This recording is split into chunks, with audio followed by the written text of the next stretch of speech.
যাকে আমরা খাজা বাবা বলে জানি, বলে হুজুর ওনাকে কেন বাবা বলে? তার তো নিজের মায়ের স্বামী যিনি সে তো তার বাবা। তারে জিগাইমু এত তোমার বাবা হযরতে ইব্রাহিম খলিলুল্লাহ তোমার বাবা, ঠিক না বেঠিক?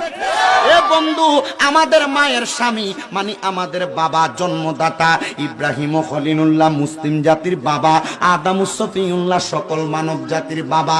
পাইলাম তিনটা বাবা। কয়টা বাবা? কথা কয় না, কয়টা বাবা? এবার যে বউরে বিয়া করো ও বউয়ের বাপের তুমি খালু ডাকো, হ্যাঁ? যেই বউরে বিয়া করে, যেই মাইয়ারে বিয়া করে, মাইয়ার বাপের তালুই ডাকে, চাচা ডাকে, ভাই ডাকে।